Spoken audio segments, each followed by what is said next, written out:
Então, Boa vamos lá, noite. Eneida. Boa noite. 1, 2, 3 e...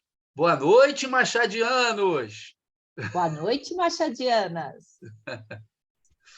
Bom, gente, primeiro queria dar as boas-vindas ao Gabriel, que está frequentando aqui o nosso clube pela primeira vez. Seja bem-vindo, Gabriel, né? Hoje, nós vamos entrar, então, no funcionamento normal do clube, que na vez passada a gente teve que dar algumas explicações extras e tal, e hoje não, tá? Mas também uma coisa que nós esquecemos na última vez foi pedir a vocês para se apresentarem, né? Para vocês se conhecerem e a gente conhecer vocês um pouquinho, tá bom? Então, vou pedir primeiro ao Gabriel, porque na minha lista aqui ele está na frente, logo depois da Eneide e de mim aparece o Gabriel, tá? Vamos lá, Gabriel, por favor, se apresentar, o nome, onde nasceu, aquela coisa breve. Boa noite, sou Gabriel e tenho 17 anos, estou terminando o ensino fundamental no terceiro ano e é isso. Não, De onde você é?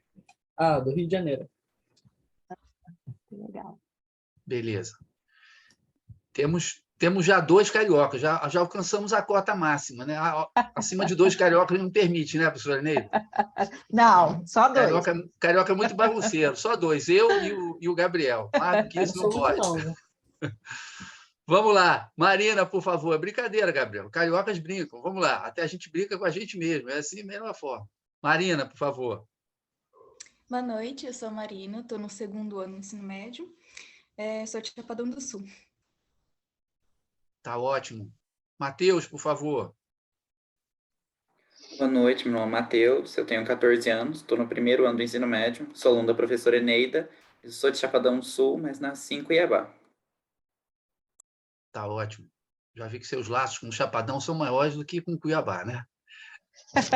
Com certeza. Você falou, eu sou de Chapadão do Sul, eu só nasci em Cuiabá. Tá ótimo, Matheus. Obrigado. Luísa. Boa noite, meu nome é Luísa, eu tenho 16 anos também. Eu estou no segundo ano do ensino médio e sou de Chapadão do Sul também. Tá ótimo, Luísa. Obrigado.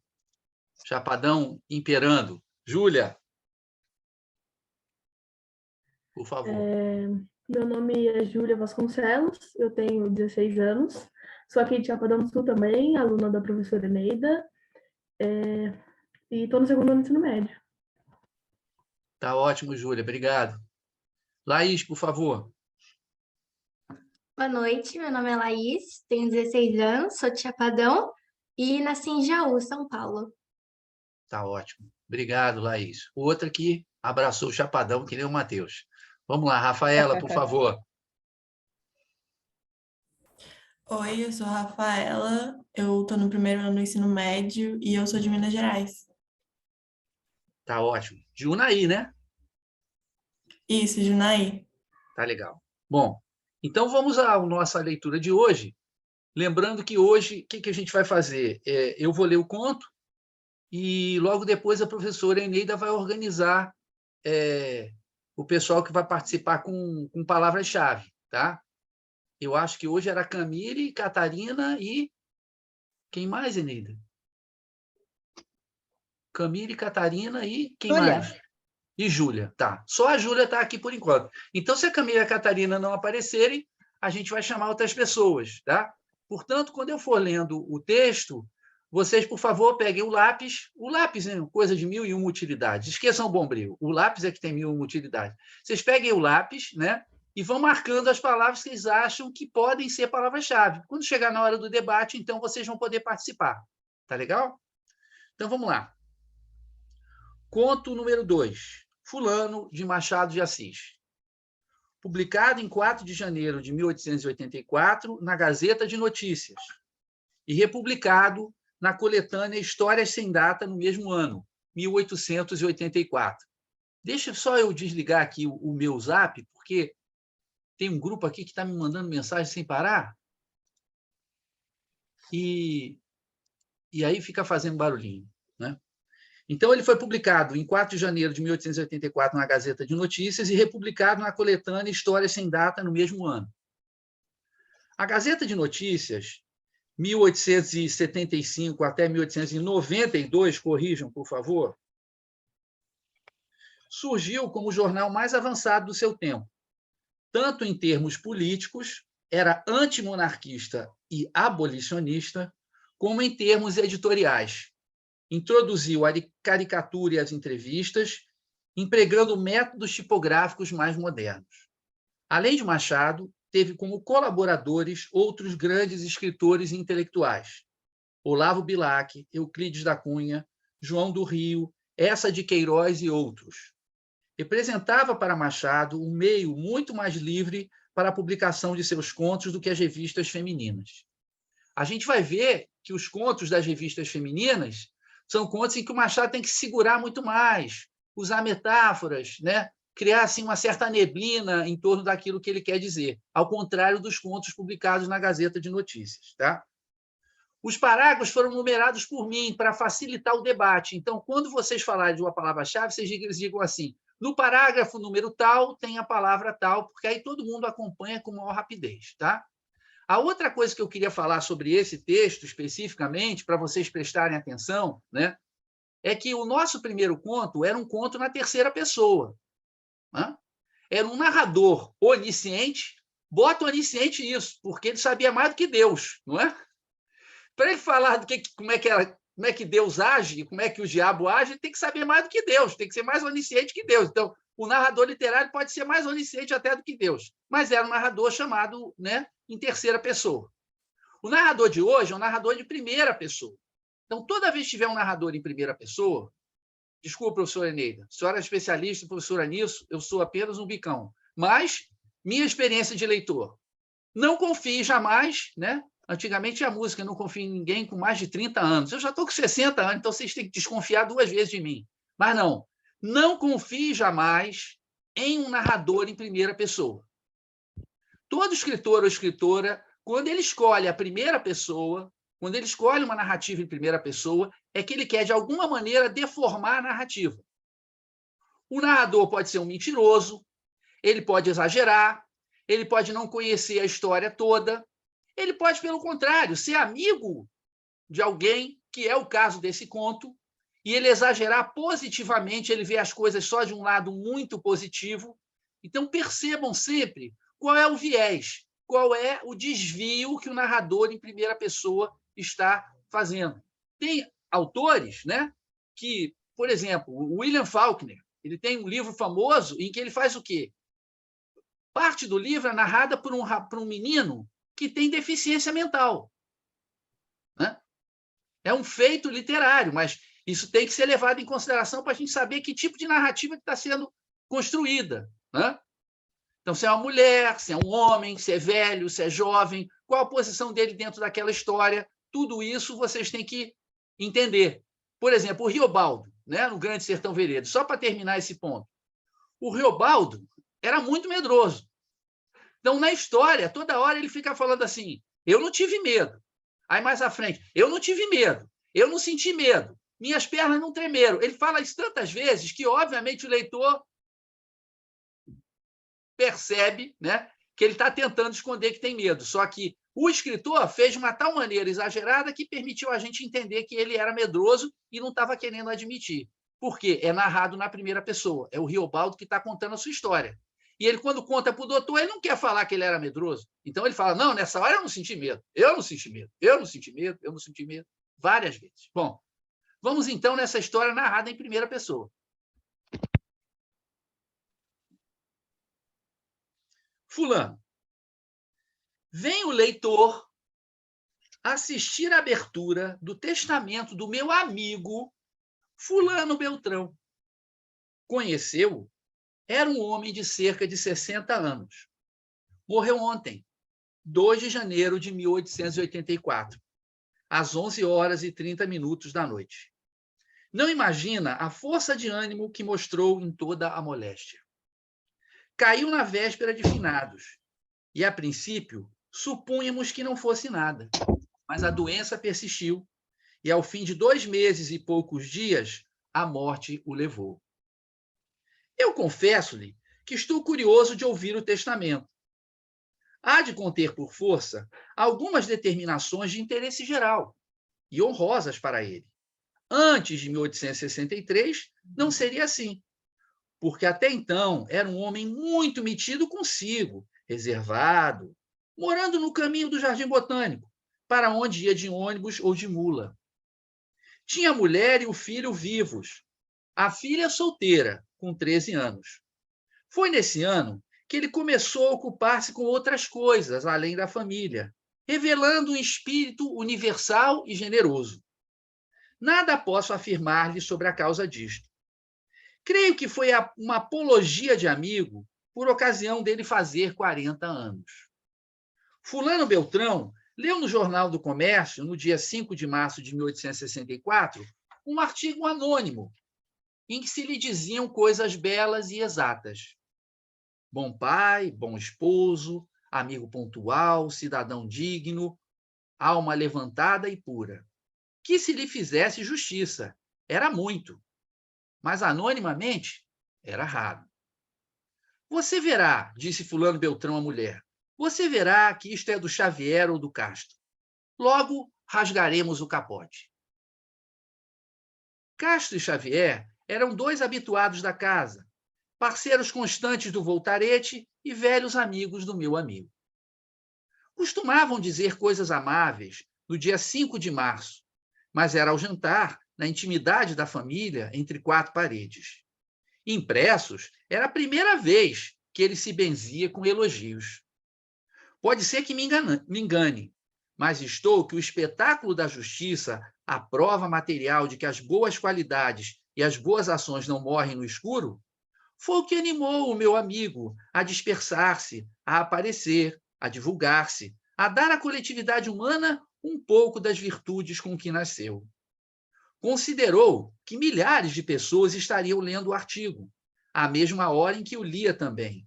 Imaginou que o comentavam, que interrogavam, que confirmavam, ouviu mesmo, por um fenômeno de alucinação que a ciência há de explicar e que não é raro, ouviu distintamente algumas vozes do público.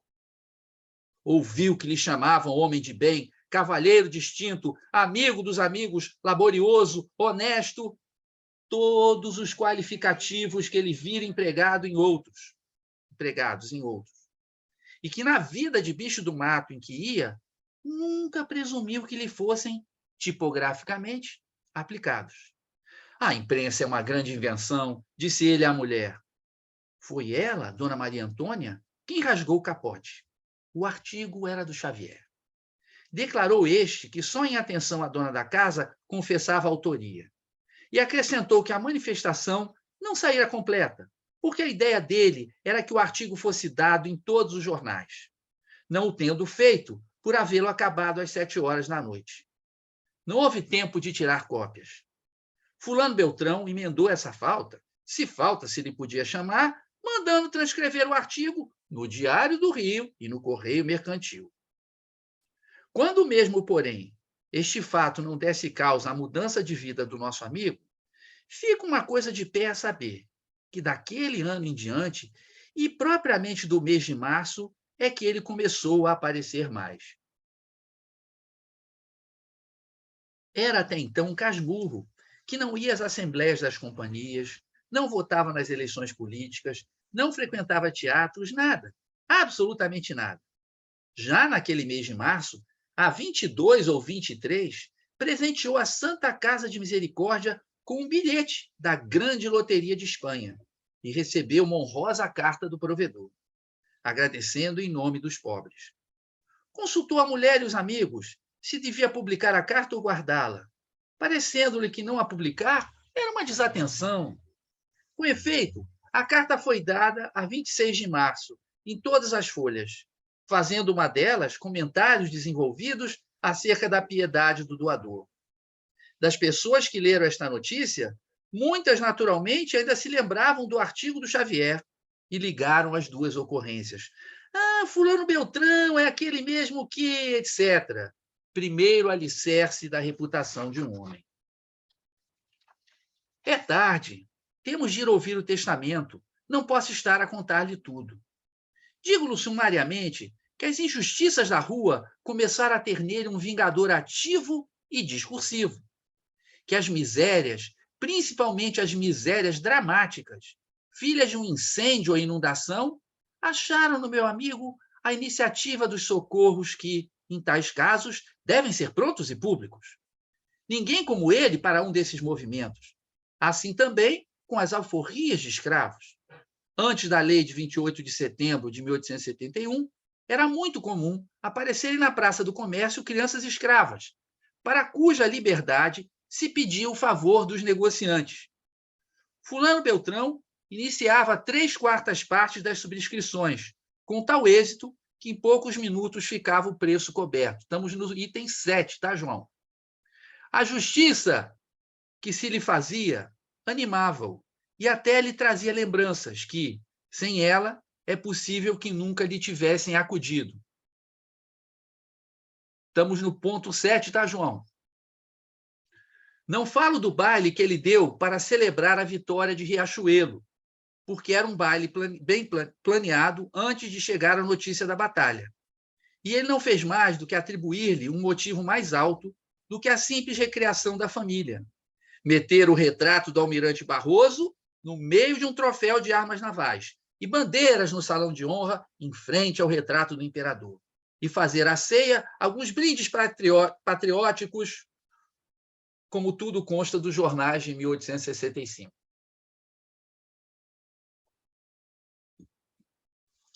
Mas aqui vai, por exemplo, um caso bem característico da influência que a justiça dos outros pode ter no nosso procedimento. Fulano Beltrão vinha um dia do Tesouro, aonde tinha ido tratar de umas décimas. Ao passar pela igreja da Lampadosa, lembrou-se que fora ali batizado. E nenhum homem tem uma recordação destas sem remontar o curso dos anos e dos acontecimentos. Deitar-se outra vez no colo materno, rir e brincar como nunca mais se ri nem brinca.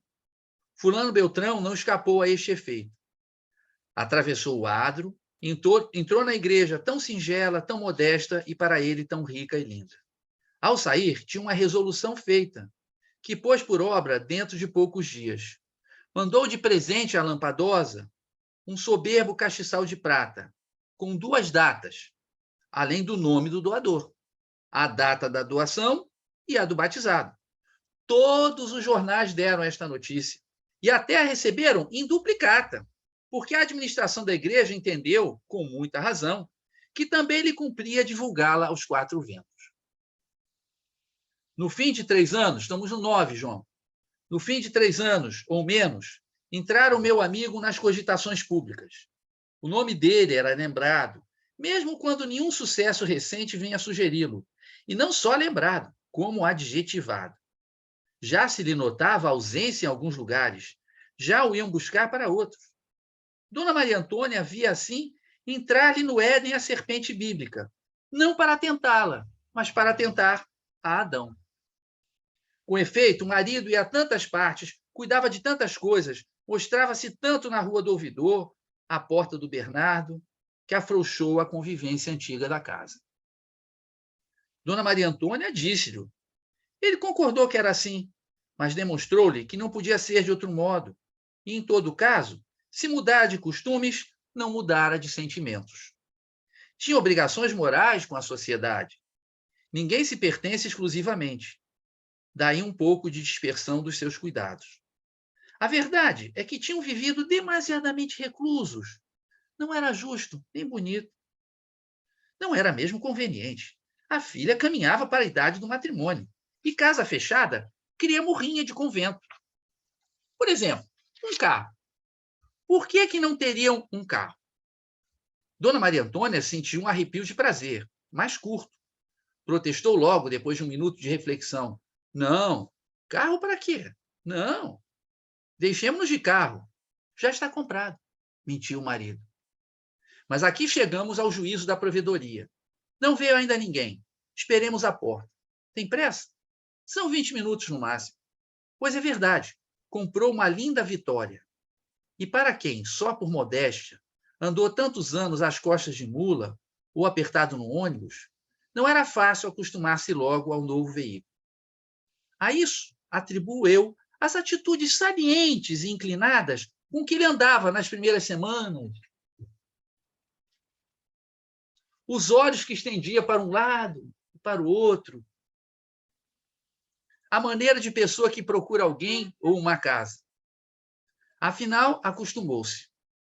Passou a usar das atitudes refinadas, embora sem um certo sentimento de indiferença ou preocupação, que a mulher e a filha tinham muito bem, ou despreocupação, que a mulher e a filha tinham muito bem, talvez por serem mulheres. Elas, aliás, não gostavam de sair de carro, mas ele teimava tanto que saíssem, que fossem até a toda parte, e até a parte nenhuma, que não tinham remédio senão obedecerem. E na rua era sabido. Mal vinha ao longe a ponta do vestido de duas senhoras e na almofada um certo cocheiro, toda a gente dizia logo: aí vem a família de fulano Beltrão. E isto mesmo, sem que ele talvez o pensasse, tornava-o mais conhecido.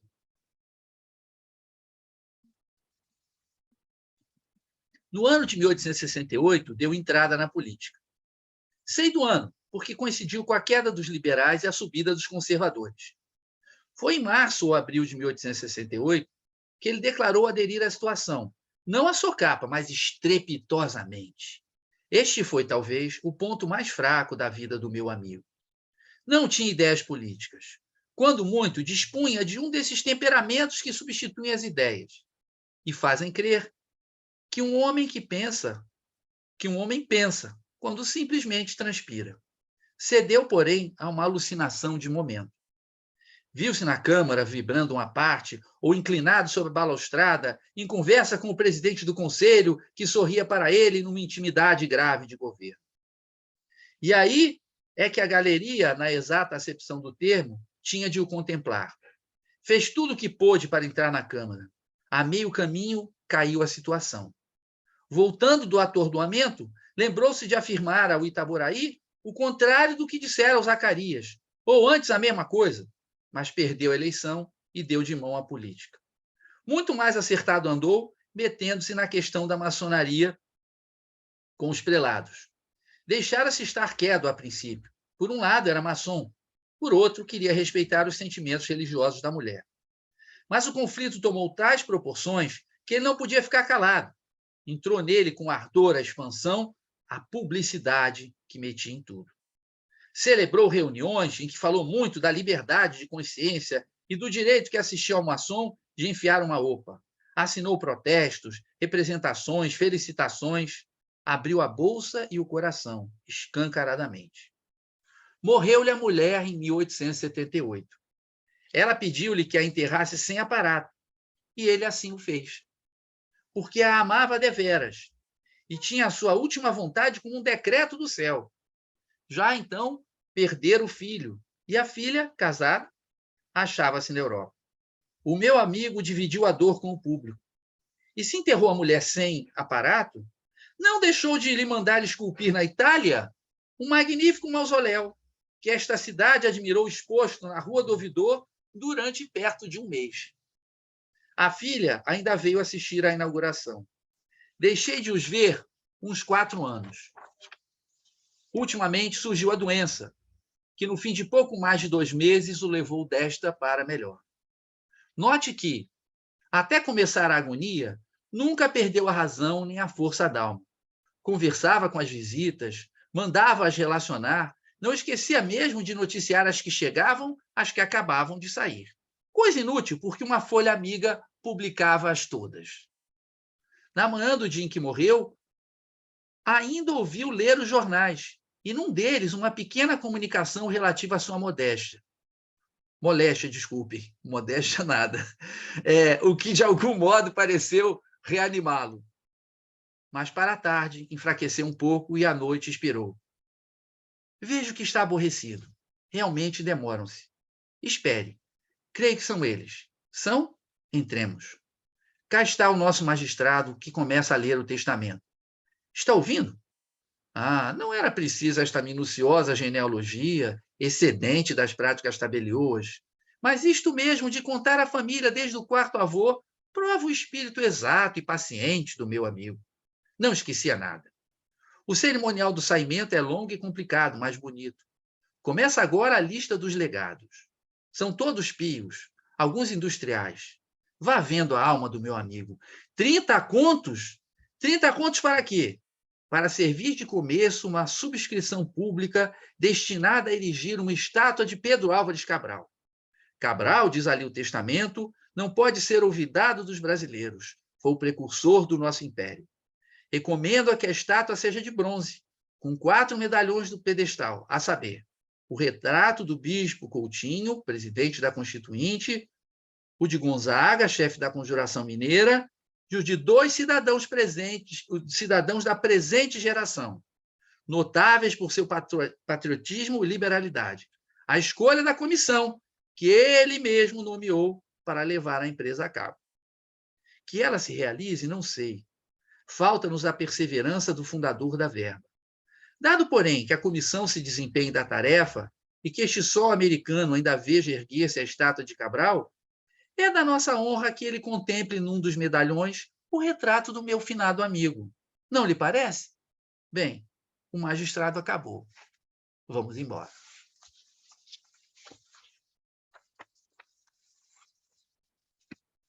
Agora é com você, Neida. Bem, vamos lá, então.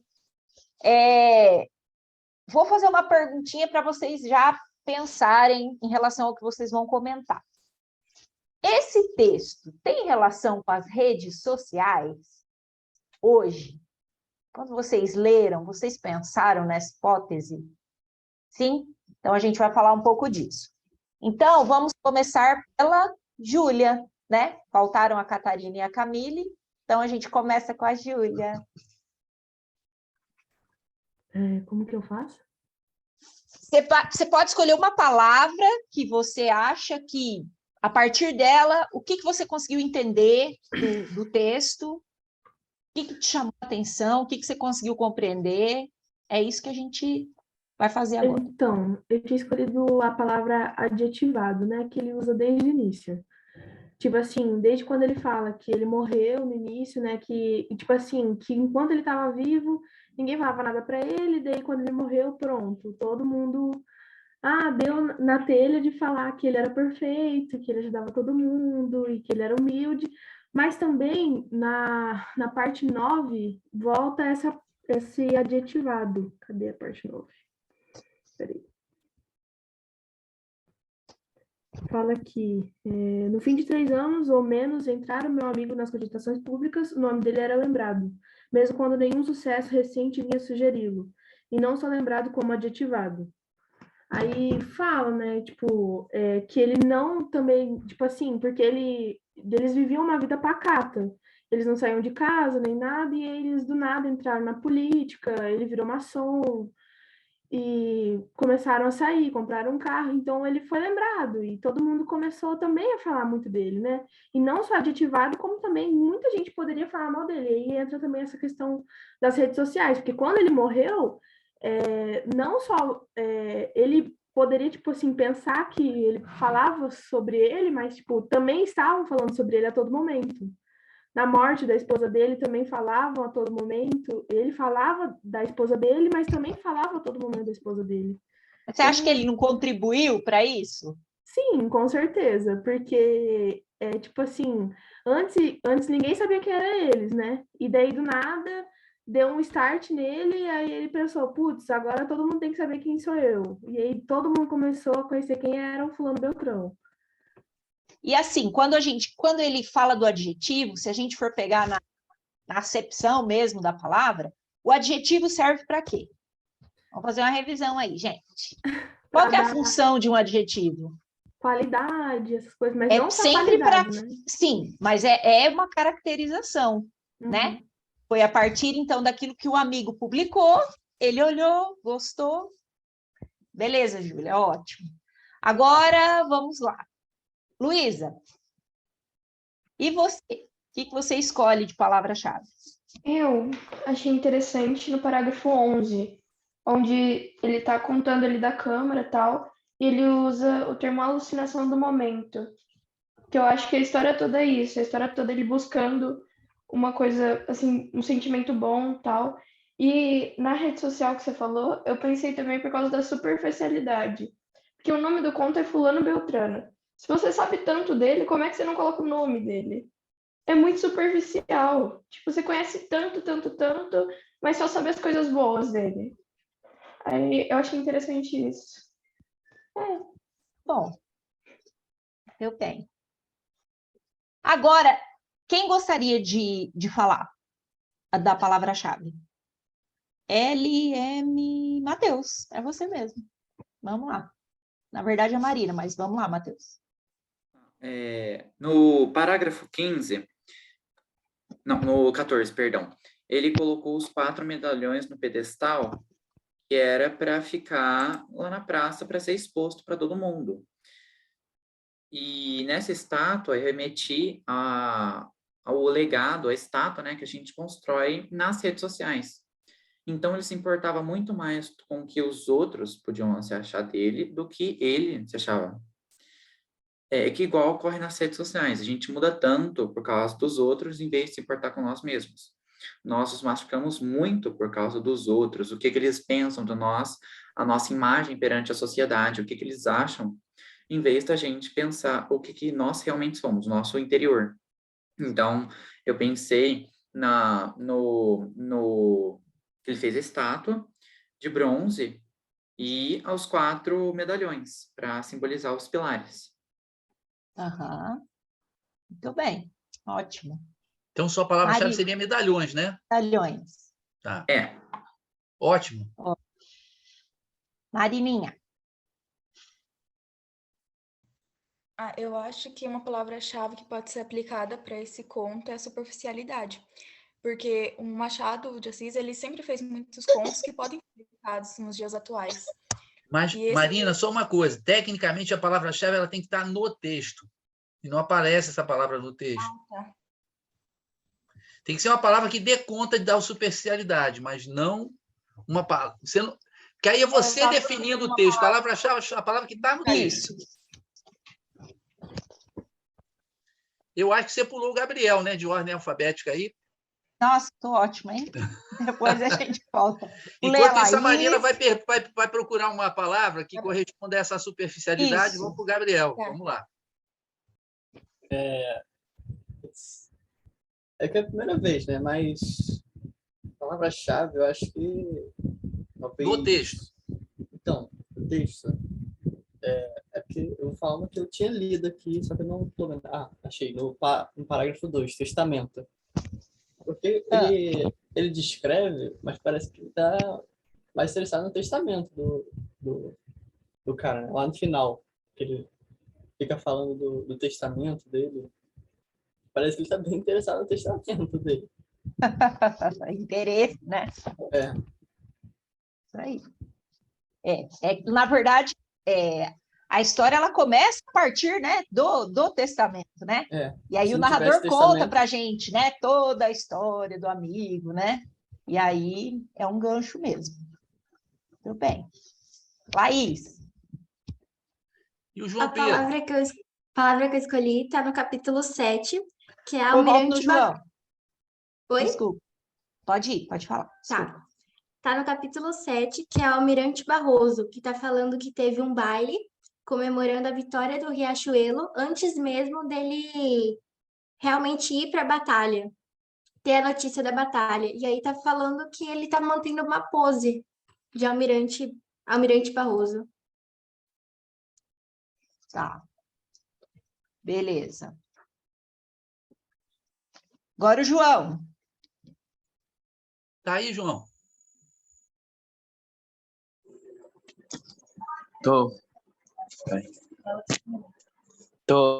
Eu não pude participar mais cedo, de modo que deu problema técnico aqui no celular. Quer pular hoje, João? Tem problema. Na próxima vez você pega. Sim, eu quero. Fica acompanhando. Não tá, obrigado. Nada. Então, se a Marina não estiver pronta, é a Rafaela, né? Tá, eu peguei do parágrafo 12 que a mulher pediu que ele enterrasse sem aparato. Que foi uma coisa que ele só se importou em pensar isso depois que ela morreu. Então, depois de tudo... Ele se importou quando ele entrou na política, quando ele começou a ser muito conhecido, ele mudou seus hábitos, ele mudou muito. E ele conta depois que, tipo assim, ele só percebeu que a mulher queria isso após tudo isso que aconteceu. Eu sei. Ótimo. Ótimo, né? Beleza. Rafaela. Então, a Luísa acabou falando as coisas que eu tinha pensado, e eu pensei que o próprio nome dele era palavra-chave, porque ficou falando dele como se fosse essa pessoa boa, sem falar de defeitos dele, e basicamente ela falou as coisas que eu ia falar. Olha só, como eu propus um método de palavra-chave, eu posso falar, Inês? Posso dar Pode minhas falar. palavras-chave? Pode. Pelo seguinte, para dar a palavra-chave, a gente tem que tentar entender bem o espírito do conto. Qual é o espírito do conto? Realmente, esse nome já diz tudo, né? Fulano Beltrão é disfarçadamente Fulano Beltrano, né? E é uma pessoa que não tem nome, porque, qualquer na um, verdade, né? ele é um indivíduo que só existe para os outros, como alguns de vocês colocaram muito bem. Ele só existe para os outros. Acho que o Matheus colocou isso, né? Foi quem mais salientou esse ponto. Na rede social, a gente produz uma outra pessoa para os outros consumirem, mas nós não nos revelamos.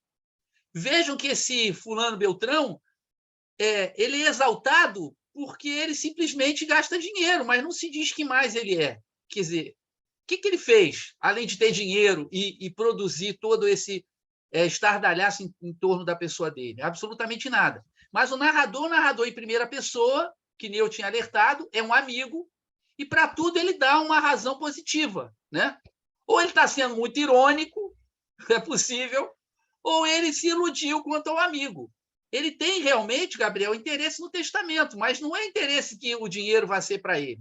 O interesse é que esse amigo estava sempre aprontando uma novidade para aparecer. E ele quer ouvir o testamento para saber qual vai ser a novidade, que no final vai ser essa novidade dos 4 medalhões, né? Que acabou sendo também a palavra-chave do Gabriel. Então, o que ele está mostrando aqui? Na verdade, ele está mostrando o surgimento, né, de uma indústria cultural que, de início, era baseada nos jornais, né? Uma sociedade de massas, uma sociedade em que as pessoas não eram mais conhecidas simplesmente através da relação pessoal, né, umas com as outras, mas sim através de uma mídia, que, no caso, eram os jornais na época, né? O que só estava acessível para quem sabia ler e para quem tinha dinheiro para publicar alguma coisa no jornal. Então, isso aqui realmente é o nascedouro, né, das redes sociais, podemos dizer, né? É a pré-história das redes sociais. E tem uma série de palavras-chave que vão exatamente sobre esse ponto. Eu achei as palavras-chave de vocês ótimas, muito criativas. E tem algumas outras que eu poderia mencionar. Por exemplo, na parte 3, né? No final da parte 3, ele fala assim: a imprensa é uma grande invenção. Imprensa é uma palavra-chave, porque é através da imprensa que ele se divulga, tá certo? Portanto, é na palavra-chave para entender o texto. Depois, na parte 5, no final, fulano Beltrão é aquele mesmo que primeiro alicerce da reputação de um homem. O que ele queria construir? A reputação. Então, também é uma palavra-chave. Eu estou dando esses exemplos apenas para a gente fortalecer e vocês perceberem melhor o que é uma palavra-chave, tá? Depois, na parte 6, dizendo que as injustiças da rua começaram a ter nele um vingador ativo e discursivo. As misérias, principalmente as misérias dramáticas. Ora, miséria dramática é palavra-chave. Por quê? Porque é uma situação, né? É uma situação extremamente chamativa que permite a ele aparecer, que permite a ele fazer publicidade do nome dele.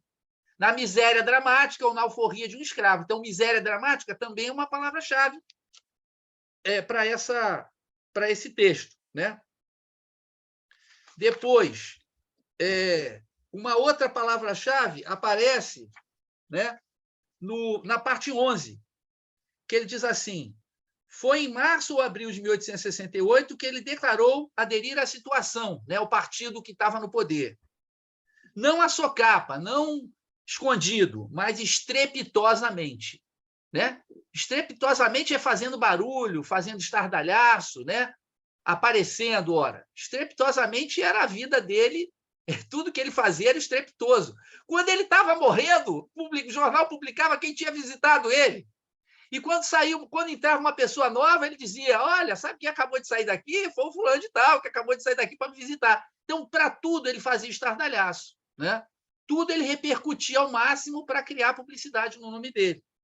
Então, estrepitosamente também é uma palavra-chave. Depois, antes, no passo 10, né? Na parte 10, no final. Aí vem a família de fulano Beltrão. Isto mesmo, sem que ele talvez pensasse, tornava-o mais conhecido. Palavra-chave mais conhecido. Perfeito, que era o que ele queria, era ser mais conhecido. Então, percebendo que essas palavras-chave vão no centro do texto, bem ali. Agora, você pode escolher uma palavra-chave para comentar alguma coisa do texto, mas é preciso perceber as palavras-chave que vão ali bem no coração do texto.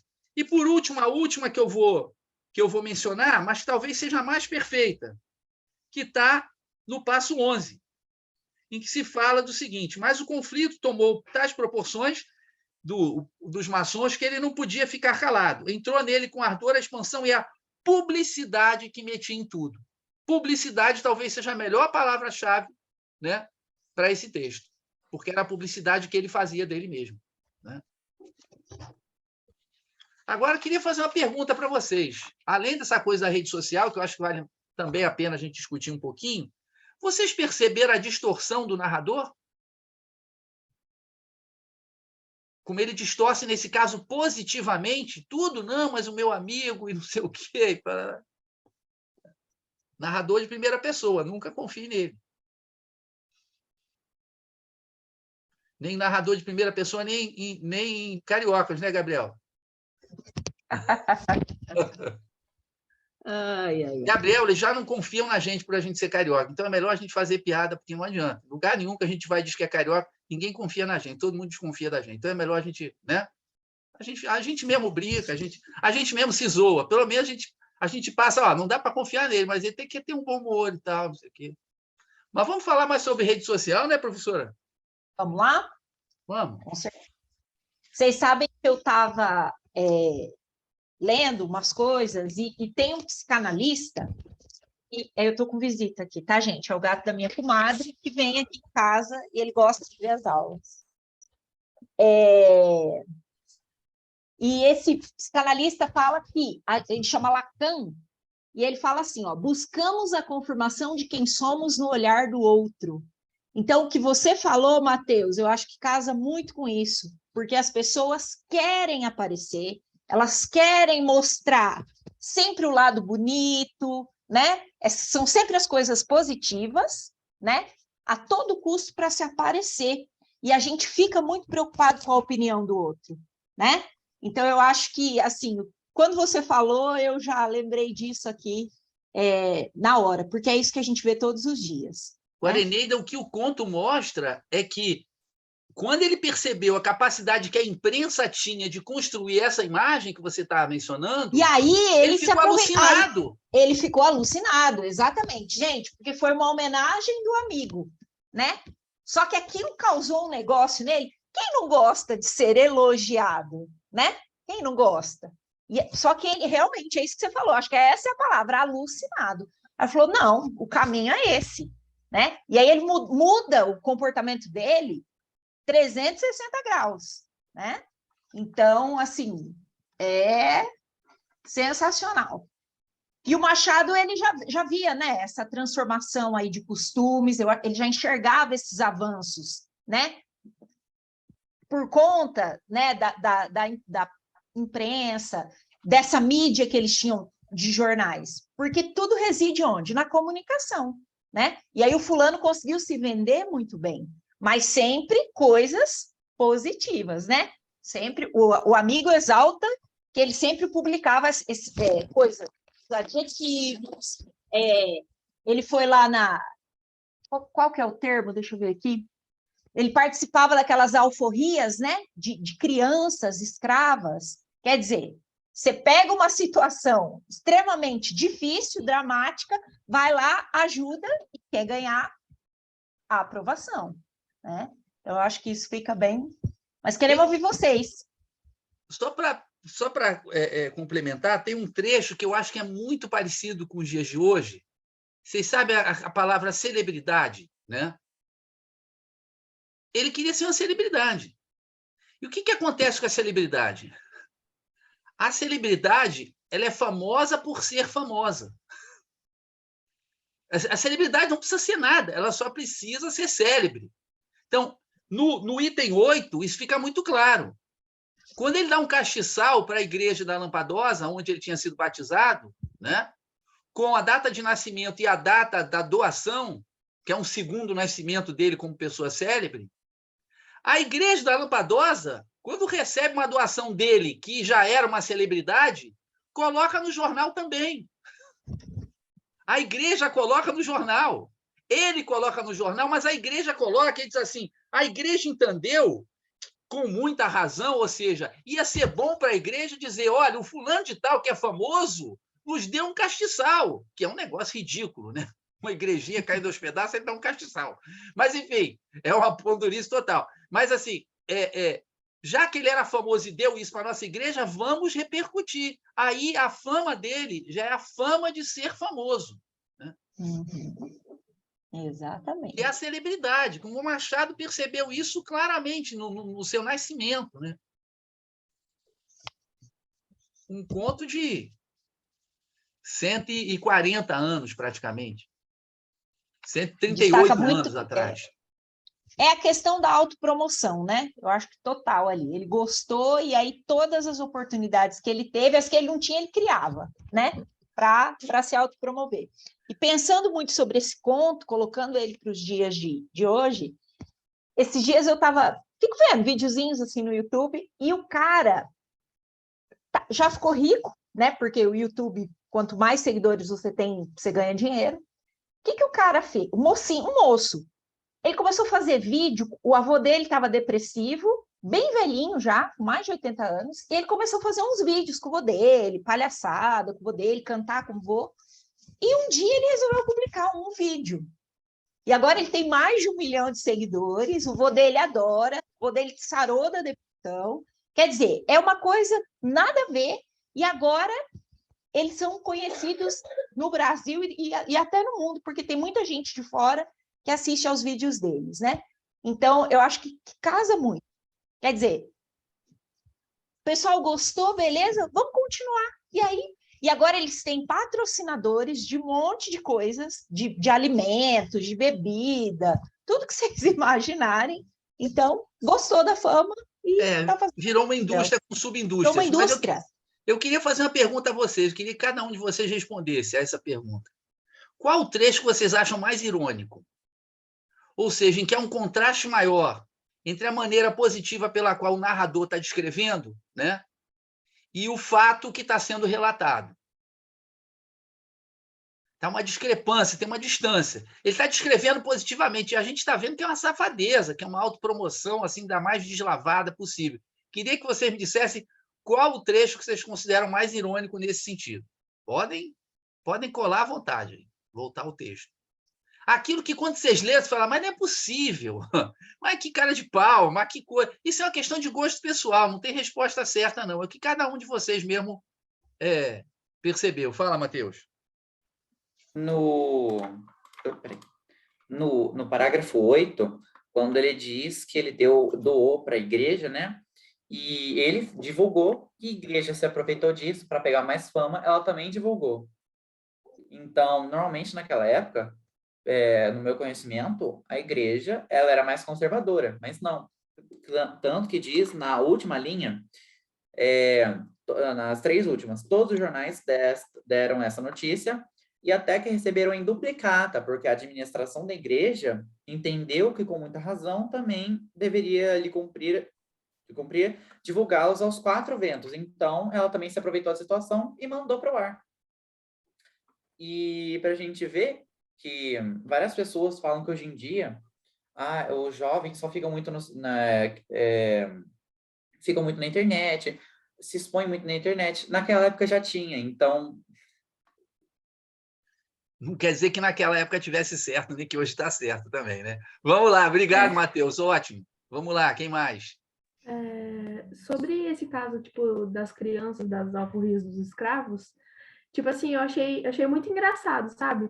porque tem todo esse caso de ser narrado em primeira pessoa, que ele faz acreditar que, como se ele fosse um cara perfeito, né? Que o texto todo a gente passa a acreditar que, nossa, o fulano Beltrão era um cara incrível, e ele ajudava os escravos, as crianças escravas, e a igreja, e fazia parte da política e tudo mais, e se preocupava com a esposa e com os filhos, mas isso tudo não passava de uma farsa, né? Porque ele só ajudava, assim, só para transparecer. E voltando também um pouco para os dias de hoje... Porque a alforria de criança escrava chamava muita atenção do público, gerava muita comoção, aparecia muito no jornal, né? E também gerava muita... como que eu posso falar?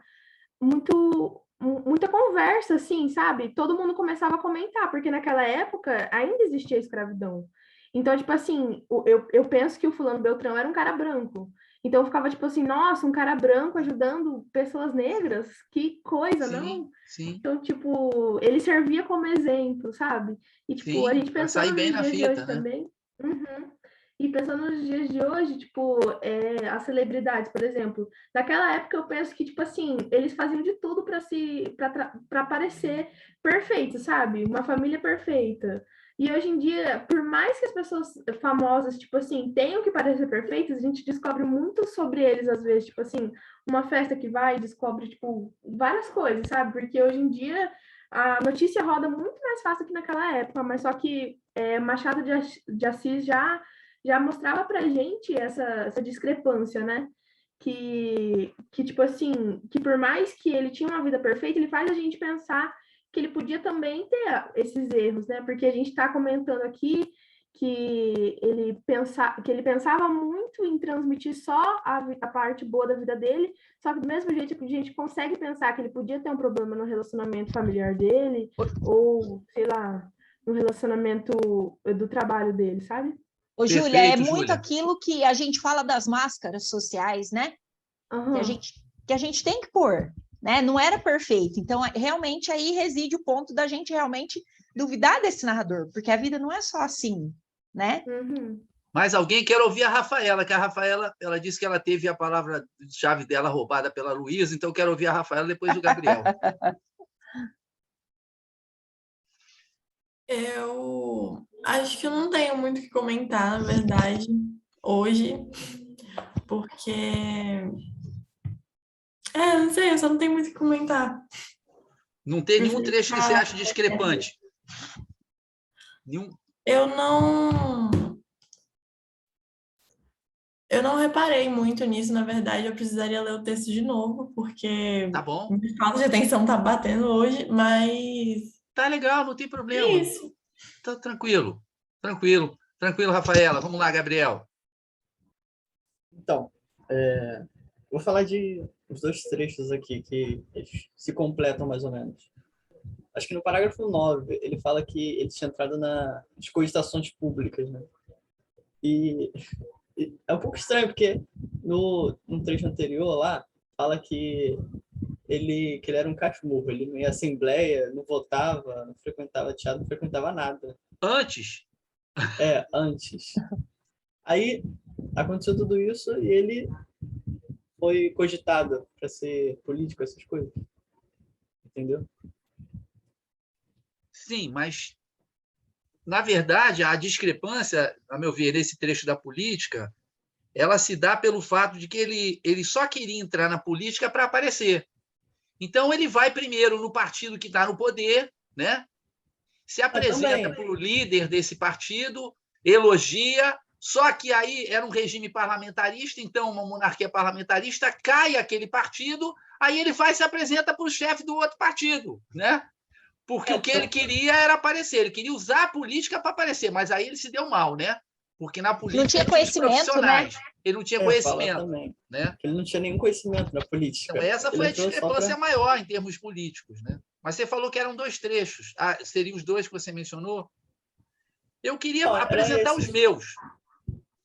Eu acho que tem dois que são assim, absolutamente, mas totalmente fora de série. O primeiro é o da mulher. A mulher já estava cansada de ser usada para propaganda, né? E ela pede, até teve alguém que colocou essa palavra-chave ótima, pede para ser enterrada sem aparato. Ele fala, não, tudo bem, eu Vou enterrá-la sem aparato. O enterro é sem aparato, mas ele manda fazer um mausoléu na Itália, né, uma escultura fenomenal, e deixa na Rua do Ouvidor. A Rua do Ouvidor era o centro do Rio de Janeiro, era a principal rua do Rio, onde todo mundo desfilava para lá e para cá na Rua do Ouvidor. Aliás, vai estar presente no próximo ponto, né? Era o centro do Brasil, praticamente, a Rua do Ouvidor. As pessoas mais importantes desfilavam por lá. E fica um mês a estátua fúnebre da mulher dele. Quer dizer, ele cumpriu formalmente o desejo da mulher, mas ele distorceu totalmente. Nem mesmo esse último desejo da mulher o sujeito respeita. Eu acho isso um negócio assim. Agora, o último, mais espetacular, obviamente, né, é dos 4 medalhões, deixa 2 para uma comissão escolher. Então, esse último é a publicidade pós-mortem. Quer dizer, ele se importava, mesmo depois da morte, em continuar sendo falado. Isso é a suprema vaidade, né? Isso é a suprema vaidade. Bom, para a aula que vem, nós temos uma surpresa. Uma surpresa. Nós vamos começar a ler um folhetim. Professora Eneida, quer explicar o que é um folhetim? Bom, lembram quando quando vocês estudaram romantismo?